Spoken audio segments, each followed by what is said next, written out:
André, qu'est-ce que c'est qu'un polymathe? Et pour la petite histoire, avant d'expliquer ce que c'est un polymathe, je suis né à l'hôpital Sacré-Cœur de Hull. Ah! Oh, vraiment? Et parce que mon père est allé faire un bac à l'Université d'Ottawa en 1922, quelque chose.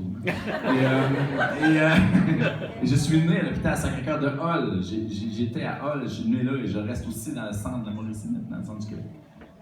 Et j'ai grandi dans le nord du Québec aussi, à côté de Pavomituk. Pour moi, tu m'as suivi toute ma vie. Il y a une similitude. Il y a une similitude. Un polymathe, c'est c'est des polymathistes, plusieurs matières. C'est une personne qui s'intéresse à plusieurs sujets. OK. Et je crois, et qui est assez folle pour pouvoir se lancer dans plusieurs carrières différentes, sous prétexte, soit parce qu'elle est vraiment experte dans plusieurs domaines, ou à cause que, comme moi, elle ne peut pas faire plus que 2 minutes en ligne la même chose. OK. Je pensais que c'était un rapport avec les mathématiques. Non, c'est pour matière. J'enseigne les maths. Oui, je savais ça. C'est juste parce que j'ai ça. OK. Non, j'enseigne les mathématiques, mais OK. c'est parce que là, on n'aime pas ça, les mathématiques. Oui, je sais. Puis j'aurais comme le goût de te parler de la douance. Parce que je sais que ça n'a pas rapport, là, mais j'aimerais te parler de la douance. Qu'est-ce qui t'intéresse chez la douance? Les ressources dans notre belle société, parce que plus qu'on voyage, plus qu'on se rend compte qu'on est bien ici, les ressources pour les gens qui sont en difficulté d'apprentissage sont là, de plus en plus. Les ressources pour les gens qui apprennent plus vite que les autres ne sont pas là. Parce que lorsqu'on te demande de courir un 400 mètres sur une piste de course, il n'y a personne qui va s'étonner de voir quelqu'un arriver en avant des autres. Parce qu'il n'y aura pas à se justifier, on a demandé à tout le monde de courir. Il n'y a personne qui va s'étonner non plus de voir quelqu'un arriver en dernier. Parce qu'on a demandé à tout le monde de courir. C'est comme si on s'attendait d'avance à ce que tous les gens soient différents. Mais quand on te demande d'apprendre à l'école, si par malheur tu connais déjà le sujet, tu deviens très dérangeant. Et là, on s'étonne que tu es plus vite que les autres. En réalité, tu fais exactement ce qu'on te demande. Et moi, j'ai toujours la même anecdote à raconter sur la douance. Quand j'étais très jeune, moi, j'avais un globe terrestre à la maison. Et je passais des heures à flipper le globe terrestre à la maison. Je connaissais les continents et mon globe terrestre, et croyez-moi, avait un relief. Je savais où il y avait les chaînes de montagne. Parce que j'y touchais, puis là, je me disais, oh, c'est une erreur. Et mon père disait, non, c'est un relief. Et j'ai appris qu'il y avait la cordillère des Andes, j'ai appris qu'il y avait l'Himalaya. Et là, on m'a accueilli à mon école primaire et on m'a dit, aujourd'hui, le sujet, c'est d'apprendre dans quelle ville vous demeurez. Choc total! Parce que je me suis dit, waouh, c'est extraordinaire, on va me dire que j'ai quoi pour vous? Je suis niaiser, c'est sûr que tout le monde fait ça. Alors, on m'a étiqueté. Ma conférence, quand j'ai des conférences, s'appelle Guillaume, tu déranges, ou Ta gueule, Guillaume, dépendamment de mon public. C'est à cet âge-là qu'on m'a dit ça, Guillaume, ta gueule. C'est tout le monde qui sait qu'on reste à Trois-Rivières. Oui, mais. La douance, c'est la curiosité, c'est le fait de vouloir apprendre des choses que tu connais pas, c'est le fait de reconnaître en chaque personne une expertise que toi t'as pas, puis de pas te sentir ni jugé ou inférieur à cause que quelqu'un est meilleur que toi, et il a passé sa vie là-dedans, c'est sûr. Non, d'accord. C'est la curiosité. Ce que je comprends, c'est que tu comprends que les gens acceptent cette performance.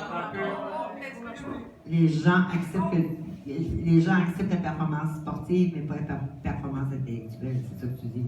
Je le dis, c'est du coup, je pense que je l'ai jamais dit aussi bien que toi. Ben, c'est comme si ça va passer. C'est exactement ça.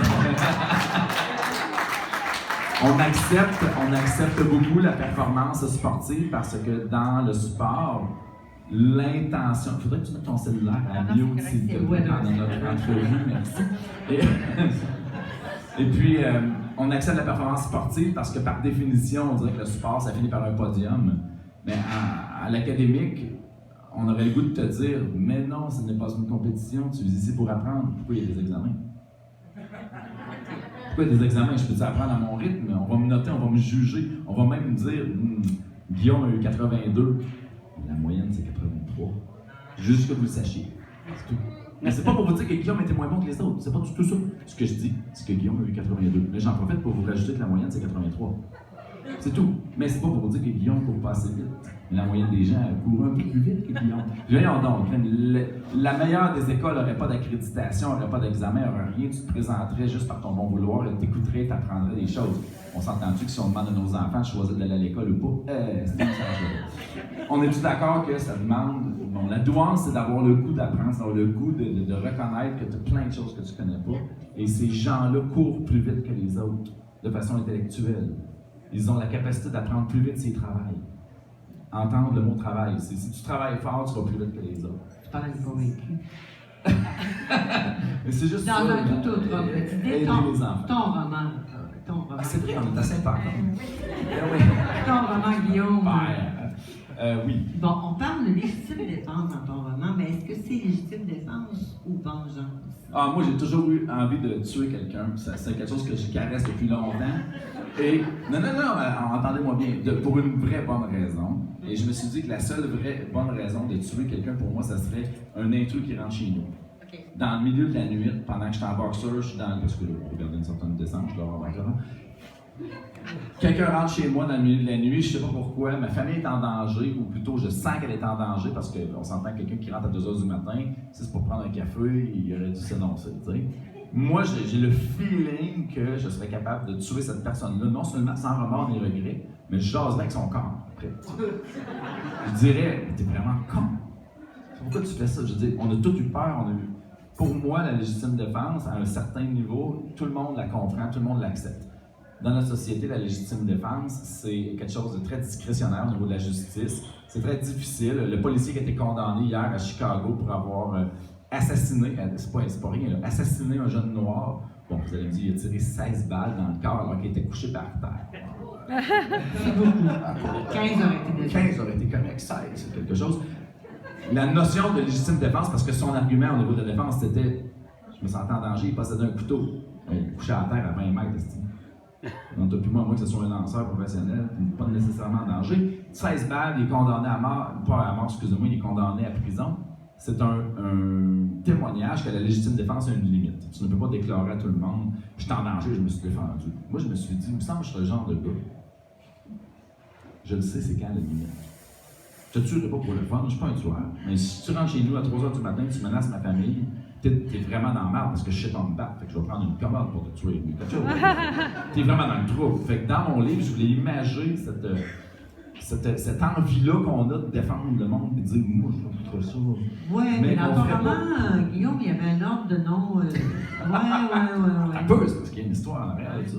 Il y a une histoire, c'est évidemment quand tu apprends que Yves Cassis n'a pas le droit de se ramasser dans cette maison-là et qu'il a une ordonnance de ne pas pouvoir s'approcher de cette maison-là, ça donne un mobile encore supplémentaire pour y en sacrer une dans la face.